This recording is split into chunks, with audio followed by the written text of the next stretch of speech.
Hello प्यारे बच्चों, आप सबका एक बार फिर से बहुत बहुत स्वागत है आपके अपने चैनल टॉपर्स फैक्ट्री में। और मैं यहाँ पर एक और बहुत इंपॉर्टेंट वीडियो लेकर के आया हूँ जिसमें हम अपने बोर्ड परीक्षा की बोर्ड एग्जाम की प्रिपरेशन करेंगे बेटा। और चलिए देखते हैं हम अपने अगले टॉपिक को, जिसका नाम क्या है बच्चों, राउल्ट्स लॉ। राउल्ट्स लॉ क्या है बेटा, इसकी हम बात करेंगे। कुछ थोड़ा सा बेसिक बात है मैं पहले आपके साथ करना चाहता हूं। यहां पर बेटा एक सॉल्यूशन जो होगा उसमें दो कंपोनेंट होंगे, सॉल्यूट और सॉल्वेंट। तो कभी कभी हमारा सॉल्यूट वॉलेटाइल भी हो सकता है और कभी कभी नॉन वॉलेटाइल भी हो सकता है, जबकि सॉल्वेंट तो हमारा बेटा ऑलवेज पूरे चैप्टर में वॉलेटाइल रहने वाला है। वॉलेटाइल का मतलब क्या है? वॉलेटाइल का मतलब है बच्चों जिसकी वेपर बनेगी, जिसकी वेपर बनती है, जिसकी भाप बनती है वो वॉलेटाइल कहलाता है। जिसकी भाप नहीं बनती, जिसकी वेपर नहीं बनती वो नॉन वॉलेटाइल होता है। तो जैसे अगर मैं बात करूं एग्जांपल की, वाटर की वेपर बनती बेटा, भाप बनती पानी की, तो इसीलिए वो क्या है, एक वॉलेटाइल कंपोनेंट है। जबकि आप देखिए सॉल्ट या शुगर या बेटा ग्लूकोज जिनकी वेपर नहीं बनती वो क्या कहलाएंगे, नॉन वॉलेटाइल। तो यहां पर हम दो केस कंसीडर कर सकते हैं। ध्यान से सुनिए, आगे आने वाले हिस्से में, चैप्टर के आगे के पार्ट में सॉल्यूट मेरा नॉन वॉलेटाइल रहेगा। लेकिन अभी फिलहाल जब मैं राउल्ट्स लॉ पढ़ रहा हूं, राउल्ट्स लॉ आपको बोर्ड एग्जाम में अगर आता है तो आप बेटा इसको वॉलेटाइल सॉल्यूट और वॉलेटाइल सॉल्वेंट दोनों को वॉलेटाइल लेकर के काम करेंगे। तो राउल्ट्स लॉ क्या है चलिए देखते हैं। अगर आप ध्यान से समझेंगे तो आपके 4 नंबर की तैयारी यहां से हो सकती है। चलिए देखते हैं बेटा राउल्ट्स लॉ क्या कहता है। इस बात को समझने के लिए थोड़ा सा बेसिक बातों पे आते हैं पहले अपन। और बेसिक बातों में है, मेरे पास बच्चों क्या है, एक कंटेनर जिसमें मैंने लिया बेटा सॉल्वेंट जो कि वॉलेटाइल है। वॉलेटाइल है इसका मतलब क्या है कि इसकी वेपर बनेगी। और दूसरी तरफ फिर से मैंने सॉल्यूट मिला दिया ताकि हमारा सॉल्यूशन बन जाए। सॉल्यूट जो लिया बच्चों फिर से वो वॉलेटाइल है, मतलब कि यहां पर ये एक सॉल्यूशन है। क्या है बेटा, ये एक सॉल्यूशन जिसमें सॉल्यूट और सॉल्वेंट दोनों मिलाए गए हैं। सॉल्यूट और सॉल्वेंट दोनों मिलाए गए हैं और दोनों ही कैसे हैं, वॉलेटाइल हैं। वॉलेटाइल है दोनों, इसका मतलब क्या कहूंगा बेटा मैं, वॉलेटाइल है दोनों, मतलब दोनों की वेपर बन रही होगी, दोनों की वेपर बनेगी बेटा, दोनों की वेपर बनेगी। तो चलिए देखते, यहां पर वेपर बनी, वेपर में सॉल्यूट भी है और वेपर में सॉल्वेंट भी है। सॉल्यूट और सॉल्वेंट दोनों वेपर में है। यहां पर मैं लिखूंगा वेपर में बच्चों क्या है, सॉल्यूट, और साथ ही साथ इस वेपर में क्या है बच्चों, सॉल्वेंट। और जब ये वेपर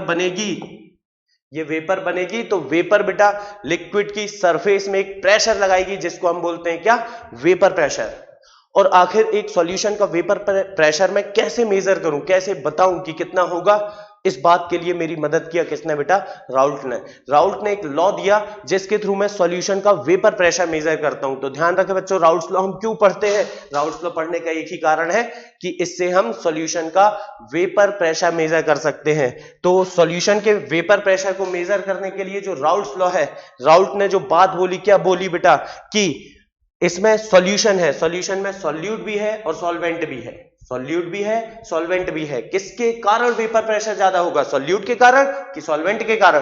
तो बच्चों मैं आपको बता दूं, राउल्ट ने बोला कि जिसको ज्यादा क्वांटिटी में लेंगे, जिसका मोल यहां ज्यादा होगा, जिसका मोल फ्रैक्शन यहां ज्यादा होगा, उसके वेपर ज्यादा बनेगी। और जब बच्चों वेपर ज्यादा बनेगी तो उसके कारण वेपर प्रेशर भी ज्यादा होगा। यानी हम सिंपल सी बात बोल सकते हैं, एक सॉल्यूशन में जो कंपोनेंट मतलब बेटा सॉल्यूट या सॉल्वेंट, जो भी कंपोनेंट ज्यादा अमाउंट में होता है, जिसके मोल ज्यादा होते हैं, जिसका मोल फ्रैक्शन ज्यादा होता है, उसके कारण वेपर प्रेशर ज्यादा होता है। तो चलिए बेटा पढ़ते हैं हम राउल्ट्स लॉ।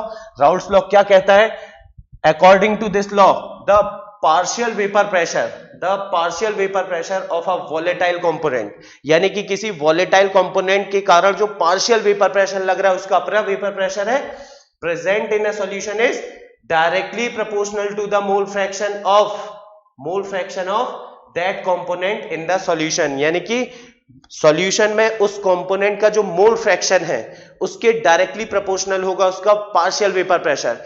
मोल फ्रैक्शन ज्यादा ले लो तो बेटा क्या होगा, उसके कारण पार्शियल वेपर प्रेशर ज्यादा होगा। मोल फ्रैक्शन कम ले लो तो पार्शियल वेपर प्रेशर कम होगा।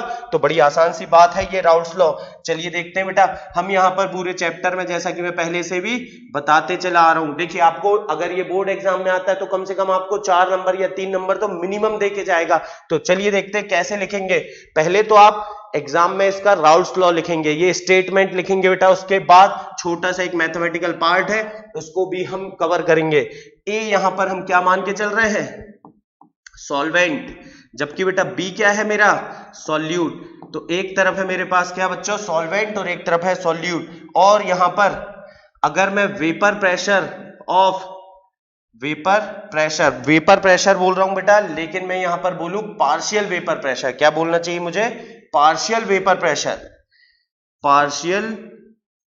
Partial vapour pressure of solute. क्या बोल रहा हूं बेटा, partial vapour pressure of solute या सॉल्वेंट, दोनों के लिए हो सकता है, क्योंकि दोनों ही सॉल्यूट और सॉल्वेंट हम कैसे कंसीडर कर रहे हैं बेटा, दोनों को ही हमने वॉलेटाइल कंसीडर किया है। तो अगर सॉल्यूट और सॉल्वेंट दोनों ही वॉलेटाइल है, तो अगर मैं partial vapour pressure of solvent लिख रहा हूं तो इसको बच्चों में PA लिखूंगा, PA, partial vapour pressure of solvent is PA, and according to Raoult's law it is directly proportional to mole fraction of A। Mole fraction of A को बच्चों हम XA से डिनोट करते हैं। चलिए फिर इसको आगे बढ़ाते हैं हम। अब प्रोपोर्शनलिटी साइन को इक्वल में बदलने का समय आ गया है, तो हमें क्या लगाना पड़ेगा बच्चों, एक कांस्टेंट लगाना होगा। यहां पर के क्या है बेटा, एक कांस्टेंट है। देखिए बोर्ड एग्जाम में आपको ऐसा सिस्टमैटिक एक एक चीज लिखनी होगी तो ही पूरे मार्क्स मिलेंगे, है ना। और एक बार आप ये वीडियो देख करके अच्छे से प्रैक्टिस कर लेते हैं एक बार, तो आपके मार्क्स बिल्कुल बेटा पक्के हैं। चलिए देखते हैं। अब अगर मैं बात करूं, अगर मान के चलूं मैं कि प्योर सॉल्वेंट हो, फॉर प्योर सॉल्वेंट, यानी कि बेटा यहां पर जो सॉल्वेंट है प्योर है, मतलब कि अगर मान लो जो सॉल्यूशन था उसमें सॉल्यूट है ही नहीं, केवल और केवल सॉल्वेंट है बेटा, प्योर सॉल्वेंट है, तो प्योर सॉल्वेंट के लिए हम बोलेंगे vapour pressure of pure solvent. क्या बोल रहा हूं बच्चों में, vapour pressure of pure solvent, जिसे हम डिनोट करते हैं बेटा PA नॉट से। कहीं भी PA नॉट का मतलब यहां क्या होगा, vapour pressure of pure solvent. And यहां पर देखो बच्चों PA था, उसकी जगह मैंने PA नॉट लिखा, अब इक्वल लगाऊंगा K की जगह तो K लिखूंगा। लेकिन जैसा कि मोल फ्रैक्शन के बारे में मेरे बालक जानते हैं कि XA प्लस XB ऑलवेज कितना होता है बेटा, 1, यानी कि सॉल्यूट और सॉल्वेंट दोनों के मोल फ्रैक्शन का सम ऑलवेज 1 आता है। इससे मैं क्या बोल सकता हूं बेटा कि XA जो होगा 1 माइनस XB होगा। और अगर मैंने कंसीडर किया क्या, प्योर सॉल्वेंट, बेटा क्या कंसीडर कर रहा हूं मैं, प्योर सॉल्वेंट है, तो XB तो जो होगा, यानी सॉल्यूट तो इसमें भाई है ही नहीं, और सॉल्यूट नहीं है तो उसका मोल फ्रैक्शन 0 होगा। ऐसी कंडीशन में X is equal to 1 minus 0, यानी कि 1 आएगा बेटा।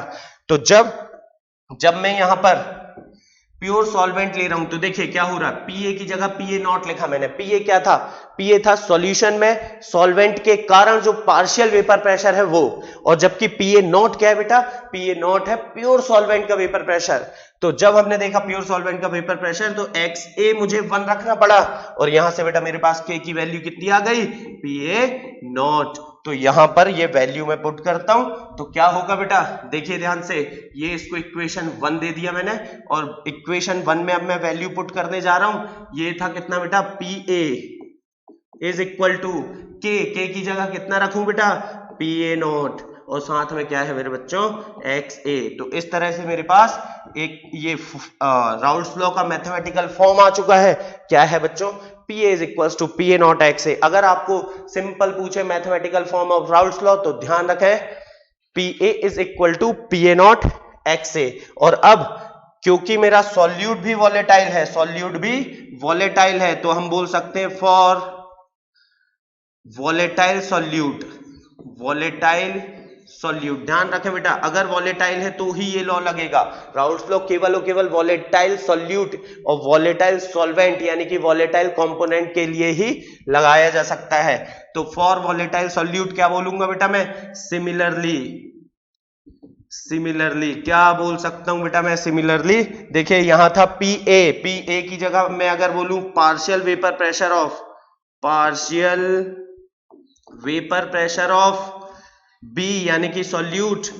B का मतलब यहां क्या है बेटा, सॉल्यूट। तो PA ना लिख करके मैं क्या लिखूंगा मेरे बच्चों, PA की जगह मैं लिखूंगा अब इस बार PB is equal to PB not XB। ये हो गया मेरे पास राउल्ट्स लॉ का एक और फॉर्म। देखिए एक बार मैंने लगाया सॉल्वेंट के लिए, दूसरी बार निकाला सॉल्यूट के लिए। तो राउल्स लॉ सॉल्वेंट और सॉल्यूट दोनों के लिए हमने निकाल लिया। क्या अब मैं सर इसे एक सॉल्यूशन के लिए निकाल सकता हूं? बिल्कुल निकाल सकते हैं बेटा। यहां से अगर मुझे कोई पूछे vapour pressure, total vapour pressure of solution, total vapour pressure of solution, तो सॉल्यूशन का वेपर प्रेशर निकालना है तो क्या करेंगे भाई, क्या करेंगे बेटा अपन, क्या करेंगे, तो हम क्या करेंगे बेटा, सॉल्यूशन का वेपर प्रेशर निकालने के लिए सॉल्वेंट का वेपर प्रेशर और सॉल्यूट के वेपर प्रेशर को ऐड कर देंगे। सॉल्वेंट का वेपर प्रेशर कितना रख दूं बेटा, पी की जगह PA0 XA प्लस पीबी की जगह क्या रखूंगा बच्चों, PB0 XB। ये हो गया आपका P टोटल, यानी कि total vapour pressure of solution. This is the total vapour pressure of solution. यही है बेटा राउल्स लॉ। इतना काम अगर आप करके आ गए तो आपको 3 या 4 मार्क्स जितने में भी ये आता है बेटा बिल्कुल गारंटी मिलने वाले। तो ये था राउल्स लॉ। राउल्स लॉ क्या होता है? राउल्स लॉ का कहना है the partial vapour pressure of a volatile component, the partial vapor pressure of a volatile component is directly proportional to the mole fraction of that component in the solution। solution में मैंने जिस component को ज्यादा quantity में लिया, जिसका mole fraction ज्यादा लिया, उसके कारण बेटा पार्शियल वेपर प्रेशर ज्यादा होगा, जबकि जिसको मैंने लेस क्वांटिटी में लिया, जिसका मोल फ्रैक्शन लेस लिया, उसके कारण पार्शियल वेपर प्रेशर कम होगा। ये था अपना राउल्स लॉ और उसका मैथमेटिकल फॉर्म एक बार अच्छे से आप देख लें, और मैं तो कहता हूं इसको एक बार नोट कर लें आपकी, इतना काम आपको करके आना है। 1-2 बार इसकी आप प्रैक्टिस कर लेंगे, आपको बिल्कुल अगर ये एग्जाम में आता है तो बन ही जाएगा। चलिए फिर आगे बढ़ते हैं बेटा, अगले टॉपिक को कंटिन्यू करते हैं। ये एक और बहुत इंपॉर्टेंट टॉपिक, बिल्कुल बेटा आइडियल सॉल्यूशन। अगला टॉपिक है अपना क्या, आइडियल सॉल्यूशन। आइडियल सॉल्यूशन से भी आपको क्वेश्चन बिल्कुल पूछे जा सकते हैं। अभी पिछले 3-4 साल ऐसे हो गए हैं जिससे आइडियल सॉल्यूशन से क्वेश्चन नहीं आए, तो बिल्कुल बेटा इस बार बिल्कुल पूछा जा सकता है आइडियल सॉल्यूशन क्या है। तो हमने बोला कि भाई ऐसे सॉल्यूशन जो राउल्स लॉ को ओबे करते हैं, राउल्स लॉ को फॉलो करते हैं, उन्हें हम क्या बोलते हैं, ideal solution. The solutions which follow the Raoult's law at any temperature और प्रेशर, कोई भी टेम्परेचर हो, कोई भी प्रेशर हो, राउल्स लॉ को वो फॉलो करेंगे। तो ऐसे सॉल्यूशन जो हर एक टेम्परेचर और प्रेशर पर राउल्स लॉ को फॉलो करते हैं बच्चों, ने हम क्या बोलेंगे, आइडियल सॉल्यूशन। अब सर राउल्स लॉ को फॉलो करने का मतलब क्या हुआ, मतलब बेटा अगर तू इसका ऑब्जर्व्ड वेपर प्रेशर निकालेगा, तो सॉल्यूशन का observed vapour pressure Raoult's law से मेजर किए गए प्रेशर, राउल्स लॉ से मेजर किया गया प्रेशर कितना आया था, PA0 XA plus PB0 XB के बराबर होगा।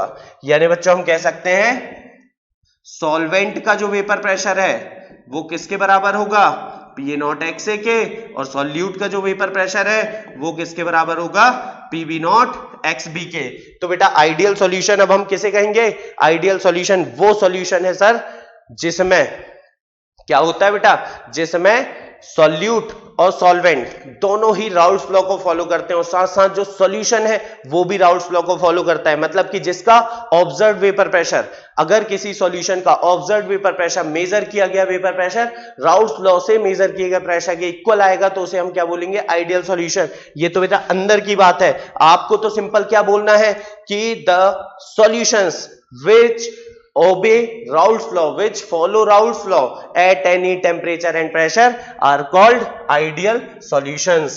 तो ध्यान रखें बच्चों आइडियल सॉल्यूशन के बारे में, और ये है डेफिनेशन आइडियल सॉल्यूशन की। क्या कहता है ये ideal solution, the solution which follows the Raoult's law at any temperature and pressure is called ideal solution. यही बात तो मैंने बोला हूं बच्चों। चलिए फिर अब हम आगे बढ़ते हैं और देखते हैं इसके लिए क्या होगा। हम बोल सकते हैं इसके लिए, देखिए बोर्ड एग्जाम में आता है व्हाट इज राउल्ट्स लॉ, या बेटा सबसे इंपॉर्टेंट तो होते हैं इसके example.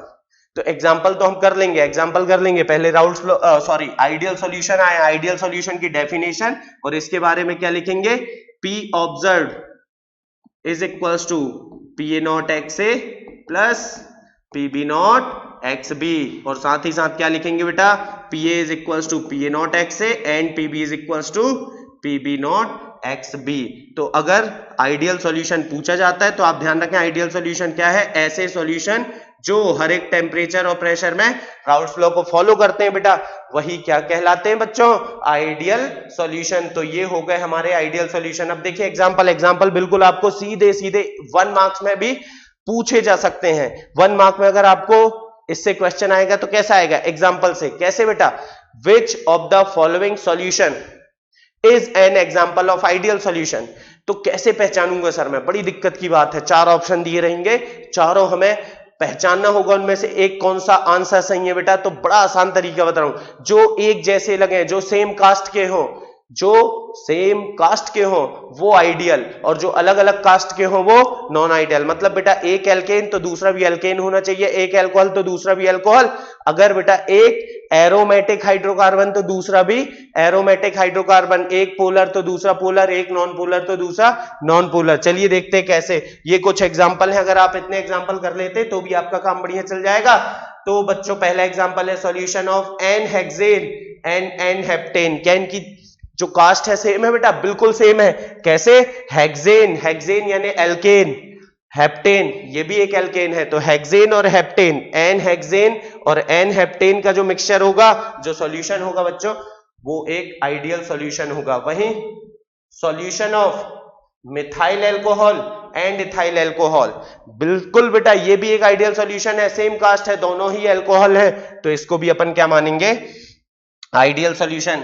Solution of benzene and toluene, benzene है बेटा और साथ में टॉल्यूइन, दोनों एरोमेटिक हाइड्रोकार्बन है, तो इसलिए ये भी आइडियल सॉल्यूशन बनाएंगे।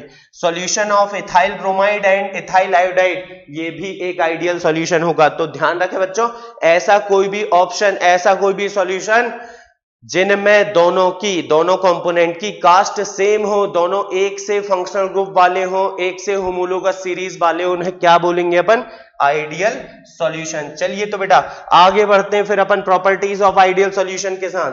तो आइडियल सॉल्यूशन किसको बोला, जो राउल्ट्स लॉ को फॉलो करते हैं वो आइडियल सॉल्यूशन है। तो बेटा इसमें एक बड़ी इंपॉर्टेंट बात कि जब पहले सॉल्वेंट अकेला था तो सॉल्वेंट के बीच में जो मॉलिक्यूलर इंटरेक्शन था, मॉलिक्यूलर फोर्सेस थे, और सॉल्यूट अकेला था तो सॉल्यूट के बीच में जो इंटर मॉलिक्यूलर फोर्सेस थे बेटा, वो अभी जब आपने दोनों को मिलाए तो सॉल्यूट और सॉल्वेंट के फोर्सेस के बराबर होंगे। क्या बोल रहा हूं मैं, सॉल्वेंट के इंटर मॉलिक्यूलर फोर्सेस, सॉल्यूट के इंटरमॉलिक्यूलर फोर्सेस, दोनों को मिलाने पर बनने वाले सॉल्यूट और सॉल्वेंट के इंटरमॉलिक्यूलर फोर्सेस के बराबर होंगे। मतलब बेटा सॉल्वेंट और सॉल्यूट को आपने मिलाया या नहीं मिलाया, उनके बीच में जो इंटरमॉलिक्यूलर फोर्सेस हैं उनमें कोई फर्क नहीं पड़ेगा, यानी कि बॉन्ड ना तो पहले से मजबूत बनेगा और ना ही बेटा पहले के कंपेयर में कमजोर बनेगा। तो पहली प्रॉपर्टी यही है, solvent and solute intermolecular forces are equal to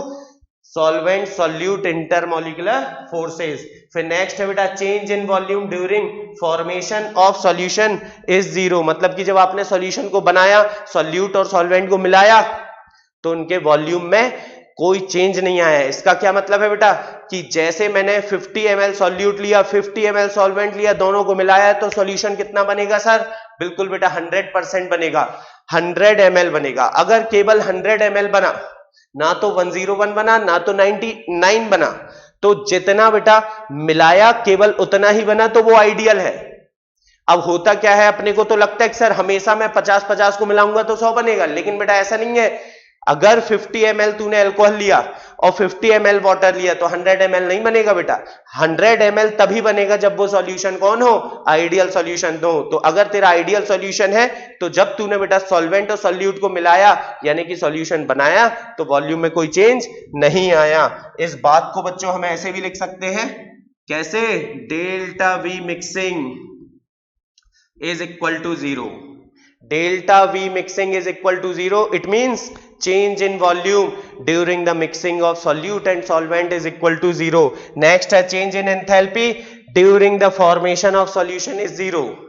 यानी बेटा सॉरी, जब हमने सॉल्यूट और सॉल्वेंट को मिलाया ना तो हीट रिलीज हुई ना ही हीट एब्जॉर्ब हुई, मतलब कि एंथैल्पी में कोई चेंज नहीं आया। डेल्टा H मिक्सिंग, इसको ऐसे भी लिख सकता हूं बेटा मैं, delta H mixing is equal to 0।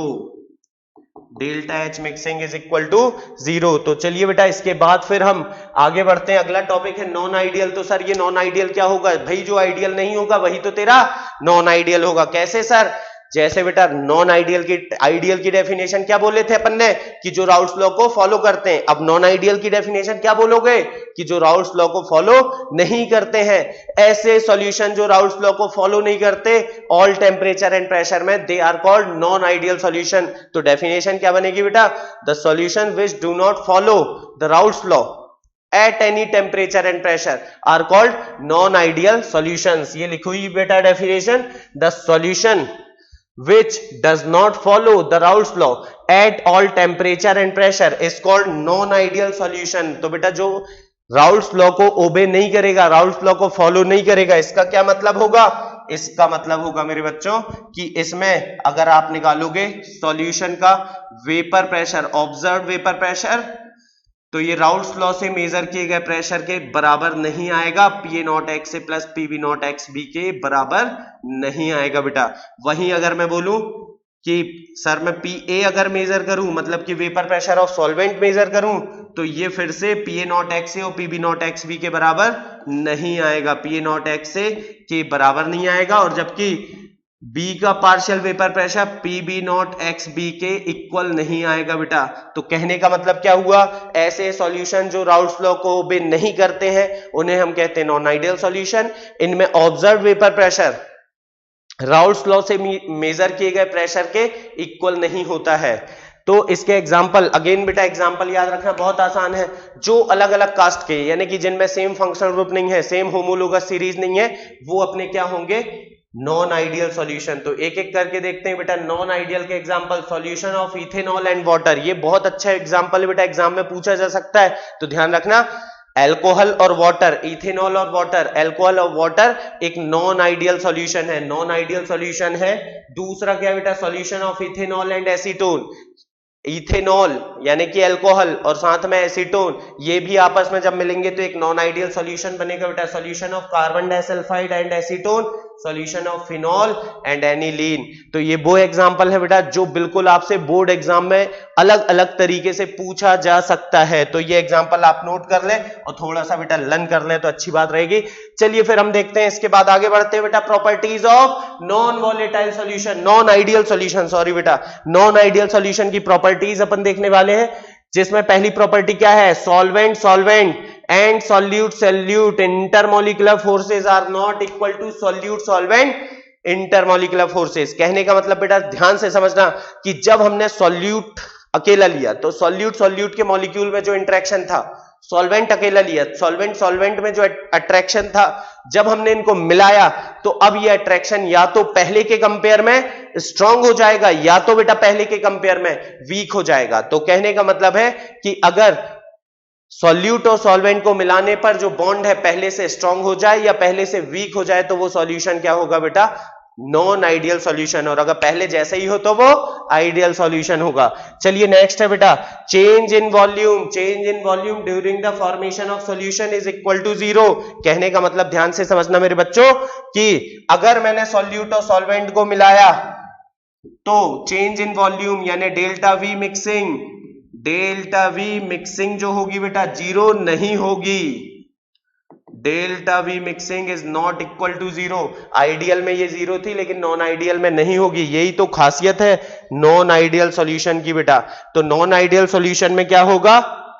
जो डेल्टा वी मिक्सिंग है यानी कि चेंज इन वॉल्यूम है वो 0 नहीं होगी। यानी कि सॉल्यूट और सॉल्वेंट को आप मिलाइए, सॉल्यूट और सॉल्वेंट को मिलाएंगे बेटा तो आप देखेंगे या तो थोड़ा बहुत अमाउंट बढ़ जाएगा, थोड़ा बहुत वॉल्यूम बढ़ जाएगा, या तो थोड़ा बहुत वॉल्यूम कम हो जाएगा, क्योंकि बॉन्ड्स पहले के कंपेयर में या तो स्ट्रांग हो जाएंगे या तो वीक हो जाएंगे। अगर बॉन्ड पहले के कंपेयर में स्ट्रांग हो गए तो वॉल्यूम घट जाएगा, अगर बॉन्ड पहले के कंपेयर में वीक हो गए तो वॉल्यूम बेटा बढ़ जाएगा। यानी कि अब तूने 50 ml अल्कोहल और 50 ml वाटर मिलाया तो वो तू 100 ml नहीं मानेगा, तू बेटा मानेगा कि ये कुछ कम बनेगा या तो कुछ ज्यादा बनेगा। तो चलिए देखते हैं, सेकेंड है बेटा, नेक्स्ट प्रॉपर्टी है, क्या कह रही है next property? Change in enthalpy, change in enthalpy बेटा delta H, change in enthalpy during the formation of solution यानी कि delta H mixing, delta H mixing is not equal to 0, यानी कि बेटा जब तू सॉल्यूट और सॉल्वेंट को मिलाएगा तो डेल्टा H यानी कि एंथैल्पी थोड़ी ना थोड़ी चेंज जरूर होगी। अब हम बढ़ते हैं आगे, और ये आ चुका आपके लिए एक बहुत बहुत बहुत इंपॉर्टेंट क्वेश्चन जो बोर्ड एग्जाम में बेटा बड़ा आराम से पूछा जाता है। फेवरेट क्वेश्चन में से एक है, difference between ideal and non ideal solution. आसान है बेटा, difference between ideal and non ideal solution अगर आप देखोगे एक एक करके, तो चलिए देखते हैं अपन इनके बारे में बात करते हैं। सबसे पहले बेटा बात कर रहा हूं मैं आइडियल सॉल्यूशन की। तो आइडियल सॉल्यूशन किसको बोलेंगे? The solution which obey Raoult's law at any temperature and pressure are called ideal solution. The solution which obey the Raoult law, ये बात तो हम पहले ही बोल चुके हैं। And which do not obey the Raoult's law at any temperature and pressure are called non-ideal solution. In ideal solution, solvent solute intermolecular forces are equal to solvent and solute intermolecular forces. ये बात अभी कर चुके हैं बेटा अपन। And in non-ideal solution, solvent and solute intermolecular forces are not equal to solvent intermolecular forces. तो ध्यान से समझिए बेटा। नेक्स्ट पॉइंट क्या कह रहा है फिर? Change in volume during formation of solution is 0। इस बात को आप अगर बेटा ऐसा लग रहा है कि थोड़ा पढ़ने में डिफिकल्ट है, आप केवल इतना लिख देंगे तो भी मार्क्स आपको मिल जाएंगे। Delta V mixing is equal to 0, और जबकि यहां क्या लिखेंगे बेटा? Delta V mixing is not equal to 0। Delta V mixing is not equal to 0, यानी कि सॉल्यूट और सॉल्वेंट को मिलाने पर वॉल्यूम में कोई चेंज नहीं आता है, यहां पर कुछ ना कुछ वॉल्यूम थोड़ा बहुत चेंज हो जाता है। नेक्स्ट है बेटा फिर नेक्स्ट प्रॉपर्टी कह रहा है change in enthalpy during formation of solution is 0। Change in enthalpy during formation of solution 0, कहने का मतलब बेटा या तो जब तूने सॉल्यूट और सॉल्वेंट को मिलाया ना तो हीट रिलीज हुई और ना ही हीट बेटा एब्जॉर्ब हुई, तो हम बोल सकते हैं डेल्टा एच मिक्सिंग कितना है? 0। जबकि इसमें बोलेंगे डेल्टा एच मिक्सिंग। तो देखो ये दो लाइन चाहो तो आप केवल इस तरह से सिंबल के फॉर्म में भी लिख दो तो कोई बुराई नहीं बेटा, ऐसे भी आप लिख सकते हो। तो अगर आपको क्वेश्चन आता है तो कम से कम बेटा 3 या 4 नंबर देके जाएगा, तो आप इस तरह से इसको याद कर ले। और इसके एग्जाम्पल अभी बता चुका हूं बेटा मैंने, एन हेक्सेन, एन हेप्टेन, या मीथेनॉल और ethanol, ethyl bromide, methyl bromide, या आप देख सकते हैं इसके example ethanol and water, HNO3 and water and बेटा एसीटोन और क्लोरोफॉर्म। इसका ये एग्जांपल भी बहुत इंपॉर्टेंट है, ध्यान रखें बेटा, अलग से पूछा जा सकता है। क्या? एसीटोन एंड क्लोरोफॉर्म, ये भी बेटा बिल्कुल आपसे पूछा जा सकता है, बहुत इंपॉर्टेंट एग्जांपल है, तो इसीलिए बहुत ध्यान से पढ़ ले बेटा। चलिए इस तरह से ये हमने देख लिया आइडियल सॉल्यूशन क्या होता है और एक नॉन आइडियल सॉल्यूशन क्या होता है। फिर बेटा टॉपिक को आगे बढ़ाते हैं, और अगला टॉपिक यहां भी बहुत इंपॉर्टेंट बात हम करने वाले हैं, ये क्वेश्चन भी आपको पूछा ही जा सकता है, टाइप्स ऑफ नॉन आइडियल। देखिए हमने क्या बोला कि नॉन आइडियल सॉल्यूशन में बेटा जो ऑब्जर्व वेपर प्रेशर है वो राउल्ट्स लॉ से मेजर किए गए प्रेशर के इक्वल नहीं होगा, या तो उससे कम होगा या तो उससे ज्यादा होगा। यानी कि नॉन आइडियल सॉल्यूशन दो तरह के होते हैं। तो यहां पर हम बात कर रहे हैं बेटा types of non ideal solution की। तो नॉन आइडियल सॉल्यूशन मेरे बच्चों दो टाइप के होंगे, एक होते हैं क्या? सॉल्यूशन शोइंग पॉजिटिव डेविएशन, दूसरे होते हैं बेटा solution showing negative deviation. Positive deviation मतलब ऐसे सॉल्यूशन जिनका ऑब्जर्व वेपर प्रेशर, क्या बोल रहा हूं बेटा ध्यान से सुनना, ऐसे सॉल्यूशन जिनका observe vapour pressure Raoult's law से मेजर किए गए प्रेशर से ज्यादा होगा। पॉजिटिव डेविएशन बोल रहे हैं, यानी जिनका observe vapour pressure Raoult's law से जो मेजर्ड प्रेशर था PA0X से प्लस PV0X भी उससे ज्यादा होगा बेटा, तो इसे हम बोलेंगे positive deviation. Positive deviation from Raoult's law बच्चों। फिर इसमें क्या होगा? PA is greater than PA0X से plus PB is greater than PB0X भी। तो बच्चों ध्यान रखें, अगर हमारे एक सॉल्यूशन का observe vapour pressure Raoult's law से मेजर किए गए वेपर प्रेशर से ज्यादा होता है तो उसे हम बोलते हैं क्या? Non ideal solution. कैसा बेटा? पॉजिटिव डेविएशन, यानी हम इसे बोलेंगे solutions showing positive deviation from Raoult's law. और अगर बच्चों उल्टा हो जाता है, यानी कि ऑब्जर्व वेपर प्रेशर अगर कम हो जाता है राउल्ट्स लॉ से मेजर किए गए वेपर प्रेशर से, तो इसे हम क्या बोलेंगे बच्चों? इसे हम बोलेंगे negative deviation from Raoult's law. क्या बोलेंगे बेटा? Negative deviation from Raoult's law.